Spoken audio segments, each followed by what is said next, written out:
teman-teman UB TV, kembali lagi di program Kampus Plus 62.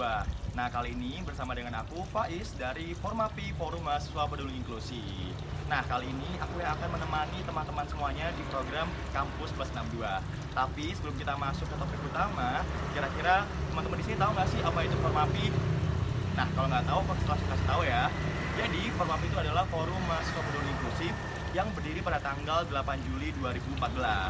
Nah, Formapi ini sendiri memiliki tujuan untuk menjadi wadah dan forum yang memfasilitasi segala bentuk aktivitas mahasiswa difabel maupun non-difabel dalam merealisasikan kampus inklusif di Universitas Brawijaya. Oh iya, Kampus Plus 62 kali ini akan membawakan 8 berita acara seputar kampus yang ada di Indonesia, yaitu Malang, Semarang, Makassar, dan masih banyak lagi deh. Jadi jangan kemana-mana, kita tungguin bareng-bareng ya. Aktor Nicholas Saputra hadir di Universitas Brawijaya sebagai pembicara dalam program Bakti BCA. Nicholas yang juga Duta Bakti BCA, mengajak mahasiswa Universitas Brawijaya untuk terlibat dalam pembinaan Desa Binaan BCA. Saat ini melalui Bakti BCA, bank milik grup Jarum tersebut memiliki program desa binaan yang tersebar di berbagai daerah. Desa binaan tersebut dibantu untuk menemukan permasalahan dan solusi agar menjadi desa yang berkembang. Untuk itu, peran mahasiswa penting untuk terlibat sebagai pihak yang membantu melakukan pemetaan masalah dan membantu solusi dengan pendekatan keilmuan. Peran saya sebagai Duta Bakti BCA utamanya adalah untuk meningkatkan awareness atas hal-hal yang terjadi di beberapa desa binaan Bakti BCA dan kontribusi BCA terhadap penyelesaian beberapa masalah di tempat tersebut, dan juga untuk merumuskan program yang akan kita jalani kali ini, yaitu generasi berbakti, di mana teman-teman mahasiswa diharapkan untuk bisa terlibat untuk mapping masalah, untuk bisa menyelesaikan juga masalah-masalah dan hal-hal yang terkait dengan desa-desa binaan Bakti BCA seperti program KKN begitu. Jadi mudah-mudahan teman-teman mahasiswa bisa ikutan karena ini bakal seru banget. Syaratnya harus multidisiplin dari satu individu dan individu yang lain, jadi harus bekerja sama, berkelompok sehingga menciptakan satu solusi dan mapping masalah yang unik. Melalui keterlibatan mahasiswa ini, Nicholas berharap peran mahasiswa semakin relevan di masyarakat, karena terlibat langsung untuk memecahkan berbagai persoalan yang ada. Sinergi dengan BCA juga diharapkan membuat program pembinaan desa dapat berjalan dengan lebih baik. Ulama dari pesantren Tebu Ireng Kiai Haji Mutain Syafi'i mengatakan bahwa Al-Quran merupakan kitab suci yang menjadi pedoman umat manusia. Hal ini terbukti dalam berbagai ayat yang ada dalam Al-Quran, yang menunjukkan kata lin-nas atau untuk manusia. Untuk itu, keberadaan Al-Quran ini dapat menjadi pedoman dan petunjuk yang dapat dikaji untuk menyelesaikan persoalan keumatan secara global. Berbagai firman yang ada tidak hanya menyangkut persoalan Islam semata, namun juga mengandung berbagai kata yang berkaitan dengan persoalan umat manusia seperti lingkungan, ilmu pengetahuan, dan lainnya. Semua kata Al-Quran di dalam mushaf Al-Quran, kalau dipasang isim isyarah, pasti kurba, pasti ada, pasti. Saya mau ngapal 30 juta, semuanya pakai hada. Inna hadal Qur'ana yahdi, inna hadal Qur'ana yakussu ala lau anzalna hadzal Qur'an wa uhiya ilayya hadzal Qur'an. Semuanya pakai hadza. Ini. Tidak ada dzalikal Qur'an, tidak ada. Tapi kalau Alkitab, kitab, kadang dipasang hadza, kadang dipasang dzalika, dzalikal kitab. La raiba fi. Wa hadza kitabun anzalnahu mubarak. Ini kalau Quran ya kitab suci Al-Quran ini, tidak yang lain. Tapi kalau term kitab belum tentu Al-Quran. Bisa Al-Quran, bisa kitab samawi terdahulu seperti At-Taurah dan Injil, bisa. Karena itu jangan sekali-sekali mengatakan, Al-Quran itu kitab suci bagi umat Islam saja. Jangan. Al-Quran adalah kitab suci bagi seluruh umat manusia.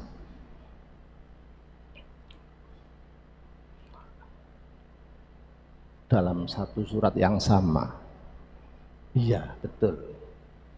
Hudal lil muttaqin. Tapi tengahnya syahrul Ramadan hudal linnas. Lebih lanjut, Kiai Mustain mengatakan dari berbagai fakta tersebut, maka Al-Quran bukan hanya semata untuk umat Islam, namun untuk manusia di seluruh alam. Kajian tentang Al-Quran ini menjadi penting agar mampu menjawab persoalan keumatan.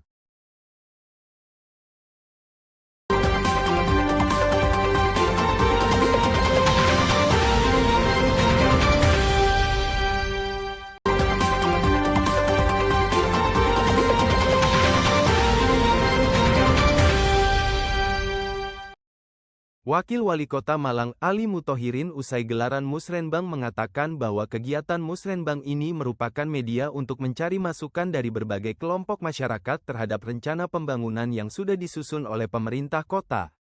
Masukan dari masyarakat ini penting agar rencana tersebut akurat dan sesuai dengan kebutuhan serta aspirasi masyarakat.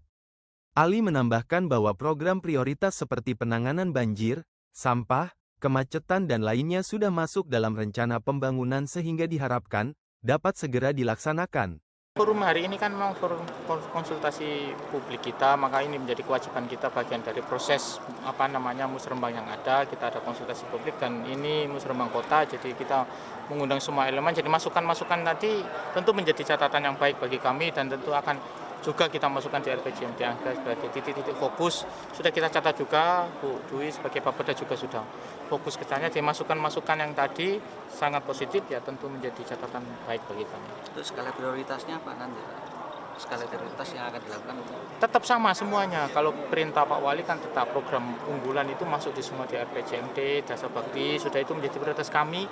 Leading sektornya dinas-dinas terkait juga sudah kita dipetakan juga oleh Bu Bapeda dan nanti semuanya menjadi prioritas utama kami. Kalau tahun ini kan karena kita mengikuti RPJMD di 2024 kemarin, kita lakukan ada di beberapa yang alam pinter itu beasiswa dan sebagainya menjadi prioritas. Kalau yang 2026 tentu pertama sesuai dengan visi misi kami tadi itu ada peningkatan sumber daya dan perekonomian. Kalau permasalahan perkotaan juga menjadi prioritas kayak banjir dan lain sebagainya masuk di situ semua. Sampah terakhir koordinasi dengan provinsi juga menjadi arahan khusus Presiden Pak Prabowo melalui Menko Infrastruktur Pak Haji untuk fokus pada penanganan sampah atau lingkungan di perkotaan yang ada. Saat ini pemerintah Kota Malang memiliki berbagai program prioritas yang menjadi atensi masyarakat seperti penanganan banjir, sampah, kemacetan, penciptaan lapangan kerja dan juga peningkatan kualitas sumber daya manusia. Banjir yang melanda dusun Mintreng Desa Baturagung Gubuk Grobogan mengakibatkan warga dibatasi aktivitasnya. Pasalnya, akses jalan terputus sepanjang 45 meter dengan kedalaman air 4 meter. Hari ke-8 banjir tepatnya pada Minggu 16 Maret 2025, tanggul yang membendung air dari Sungai Tuntang yang sudah diperbaiki kembali jebol. Hal itu mengakibatkan ratusan hektar sawah terendam air dan jalan desa yang terputus kembali tergenangi air sedalam 4 meter. Hal ini menjadikan akses warga terkendala sehingga harus menggunakan perahu milik PMI Kota Semarang yang disediakan relawan USM di lokasi banjir. Pembina KSR USM Saiful Hadi menyatakan bahwa keberadaan perahu ini menjadi satu-satunya penghubung antara dua dusun akibat akses jalan yang hilang diterjang banjir. Melaporkan pada Minggu 16 Maret 2025 bahwa pagi tadi terjadi luapan kembali tanggul yang dibangun oleh alat berat jebol kembali sehingga jalan yang terputus yang tadinya sudah dangkal disedot oleh mesin penyedot PUPR. Hari ini pagi ini sampai siang hari ini tergenang kembali kurang lebih kedalaman 4 meter sehingga warga Dusun Mintreng akses keluar masuk Dusun Mintreng ini menggunakan perahu yang disediakan oleh teman-teman relawan dari USM yang tentunya perahu ini adalah dari pinjam dari PM Kota Semarang. Kami berharap dengan adanya perahu ini bisa membantu warga untuk akses keluar masuk Dusun Mintreng untuk memenuhi kebutuhan sehari-hari maupun untuk komunikasi lintas dusun ini. Keberadaan relawan USM yang menyiapkan perahu untuk penyeberangan guna memudahkan warga mencari kebutuhan sehari-hari disambut positif oleh warga setempat. Dewi warga Lanjaran menyatakan bahwa ia sering menggunakan perahu untuk membeli kebutuhan sehari-hari. Ini mau apa, Bu? Habis pulang belanja, Mas. Uang belanja. Oh. Untuk kebutuhan sehari-hari, nggih. Berarti perahu ini kira-kira ada manfaatnya, nggih? Ada manfaatnya. Sudah berapa kali naik perahu nih, Bu? Udah tiap Tiap hari Mas. belanja Bisa ya? dihitung. Keberlanjutan hasil musrenbang menjadi hal penting dengan harapan terdapat kesinambungan antara rencana pembangunan nasional dengan daerah. Untuk itu DPRD Kota Malang akan mengawal hasil musrenbang tersebut agar sesuai dengan perencanaan dan berbagai masukan yang ada. Wakil Ketua DPRD Kota Malang Trio Agus Purwoko mengatakan bahwa pihaknya berkomitmen untuk mendukung program Pemkot dan akan mengawal melalui berbagai komisi yang ada di Dewan. Agus juga menekankan agar rencana pembangunan yang ada saling berkesinambungan antara program dari pemerintah pusat hingga daerah.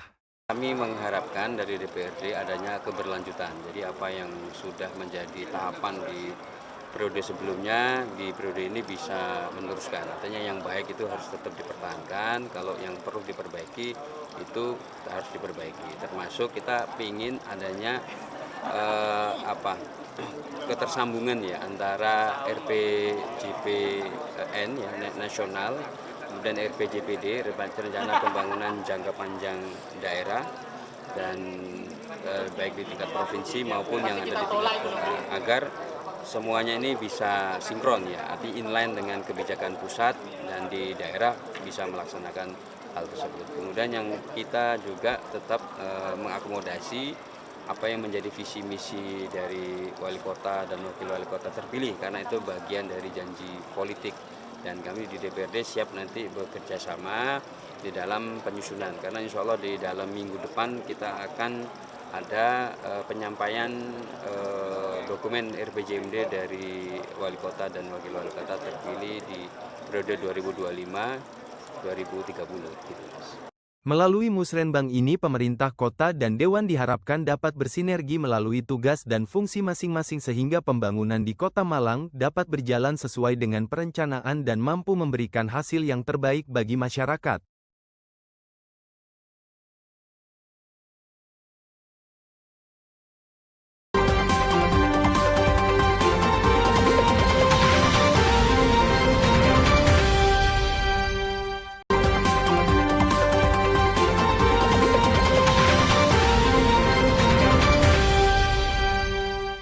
Bertepatan di bulan Ramadan 1446 Hijriah dan 2 tahun berdirinya, Pusat Disabilitas Universitas Hasanuddin Makassar menggelar cerita relawan iftar inklusif dan aksesibel atau ceria di Unhas Hotel and Convention, Sabtu 15 Maret 2025. Bertajuk Merajut Cerita Meningkatkan Kapasitas Relawan Inklusif dalam Harmoni Iftar, kegiatan ini melibatkan puluhan relawan dan mahasiswa disabilitas Unhas. Tak hanya itu, Ceria 2025 juga semakin meriah dengan penampilan teatrikal tentang pentingnya inklusi di tempat ibadah, juga puisi Ramadan, disabilitas, dan penampilan lagu isyarat. Ada juga sesi talk show kerelawanan bersama Tenri dan Agung yang juga merupakan relawan disabilitas Unhas. Keduanya membeberkan tesis tentang topik relawan dan disabilitas yang mereka telah susun serta alasan bergabungnya menjadi relawan disabilitas. Ketua Pusat Disabilitas Unhas Dr. Ishak Salim SIPMA mengatakan jika kegiatan ini adalah implementasi dari program kerja divisi kerelawanan yang telah disahkan pada Februari lalu.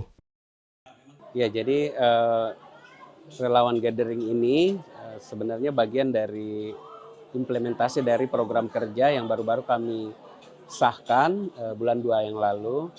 Jadi ini event khusus dari divisi kerelawanan. Mereka ingin mensosialisasikan agenda-agenda kegiatan yang sudah disepakati kepada para relawan, sekaligus membangun spirit mereka kembali, mempertemukan antara relawan batch 2023 dan batch 2024, dan ya yang paling utama adalah membangun semangat baru lah untuk 2025 ini. Kebahagiaan dirasakan Nabila Meiswetha, mahasiswa difabel ilmu politik, yang meletakkan harapan agar tidak hanya kuantitas relawan yang bertambah, tapi juga kualitasnya.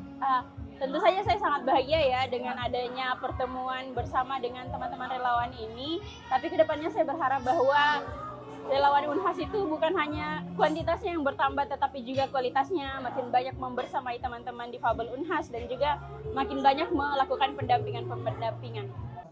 Ishak berharap program yang ada dapat meningkatkan kapasitas Pusat Disabilitas Universitas Hasanuddin. Dari Makassar, tim liputan Unhas TV melaporkan untuk UB TV. Di Apa usia kabar, remaja, Dr. Adi tubuh Guna? mengalami perubahan yang Alhamdulillah, signifikan Bu dan Mira. seringkali Terima kasih. memicu rasa Baik, penasaran sehat. akan perubahan pada dirinya. Perubahan Apabila tersebut rasa penasaran itu tidak diarahkan dengan baik, bisa saja mereka malah menyalurkannya ke hal negatif, yang nantinya dapat berujung pada seks bebas. Perputaran informasi yang bebas dan juga mudah diakses menjadi salah satu faktor mengapa informasi seputar seks dapat begitu mudah tersampaikan pada remaja. Dr. Adi Guna, spesialis OB/GYN Rumah Sakit Unpad memaparkan, remaja yang melakukan seks sebelum menikah sangat rentan terkena IMS dan kerugian lain yang berkelanjutan. Akan mengalami menstruasi. Nah, berarti gitu ya, awal-awal tidak rutin. Awal mulanya memang remaja ini individu yang sangat curiosity-nya tinggi, rasa penasaran dan rasa keingintahuannya tinggi. Sementara aliran informasi di era sekarang ini gitu ya, baik hal-hal yang negatif, contoh situs porno gitu ya, sekarang meskipun dibantu oleh Kemeninfo untuk memblokir gitu ya, tapi sangat mudah untuk diakses gitu ya. Oke. Dr. Adi Guna juga menjelaskan bagaimana upaya pencegahan IMS pada remaja agar remaja menjadi individu yang cerdas dan juga sehat.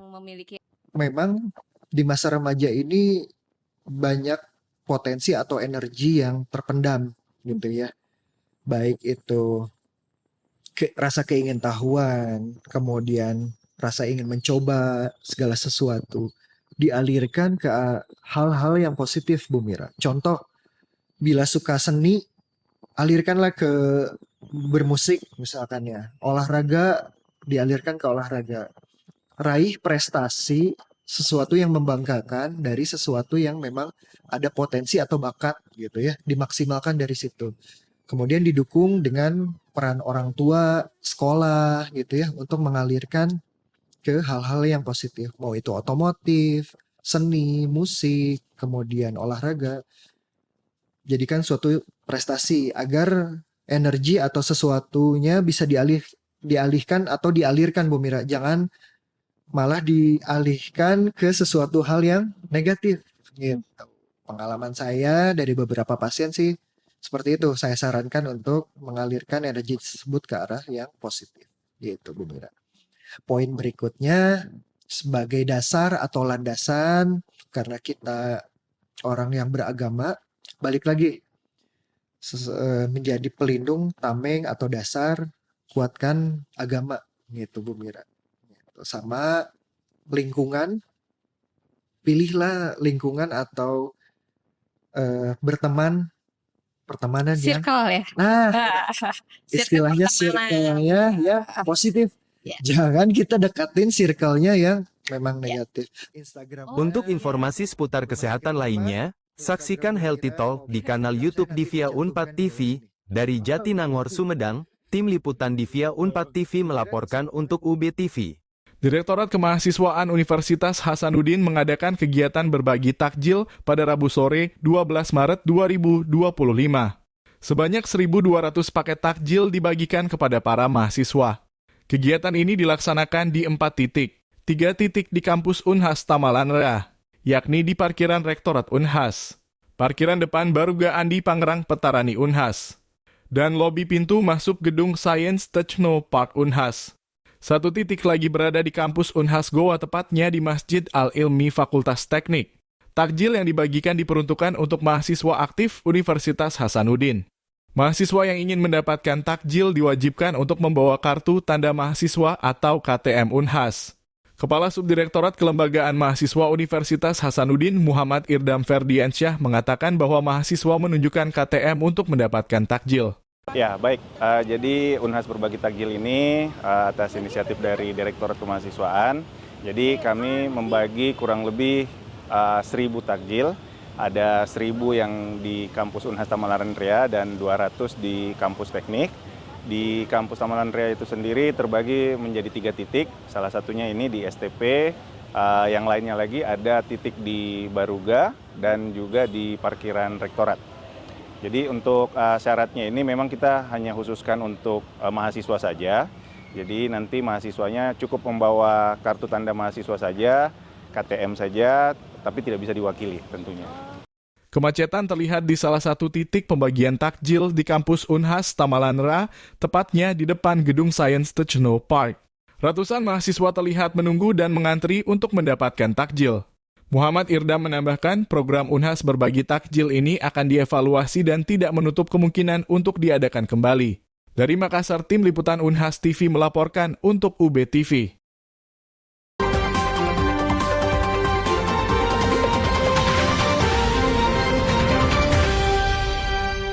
Nah, gimana teman-teman? Menarik gak sih beritanya tadi? Buat kalian yang kepengen tahu informasi tentang Formapi, bisa aja langsung follow Instagram kita di @formapiub. Dan jangan lupa juga untuk terus saksikan program Plus 62 di tiap hari Jumat pada pukul 14.30 dan di hari Minggu pada pukul 1 siang, only on official UB TV. Dan yang terakhir, jangan lupa juga untuk subscribe, follow, dan like, serta share sebanyak-banyaknya agar program ini semakin berkualitas. See you!